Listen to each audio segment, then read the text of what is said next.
পৃথিবীতে রাজনীতিতে সবচেয়ে খারাপ মানুষ। ব্যক্তিগত জীবনে সে জয়ের বা পুতুল রেখে আদর করে মা হিসাবে, সেটা ভিন্ন কথা, কিন্তু রাজনীতি সবচেয়ে খারাপ মানুষ পৃথিবীতে সে।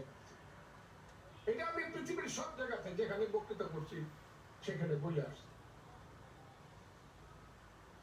আপনি ফজলুর রহমান আপনি জানেন না বঙ্গবন্ধুর নামে করছে। সে বঙ্গবন্ধুর নামে কয়া কি হইল? দিনের গভীর রাইতে মারলো, গরু জবাই করলো, সন্ধ্যা থেকে পুলিশ ঘেরাও করে রাখলো, তারা শিল মারলো, নিশিরাইতে শিল মারলো, মানুষ গান গাইলো, নিশিতে যাইও ইলেকশনে রে বন্ধুরা, নিশিতে যাইও ইলেকশনে, জ্বালাইয়া ইলেকট্রিক বাতি, নৌকায় সিল মারিব সারা রাত্রি, কব কথা পুলিশের শোনে রে বন্ধুরা, নিশিতে যাইও ইলেকশন। এবং এরা এত মহাপাপী, নরাদম নরপশু, উবায়দুল কাদের রা, ওই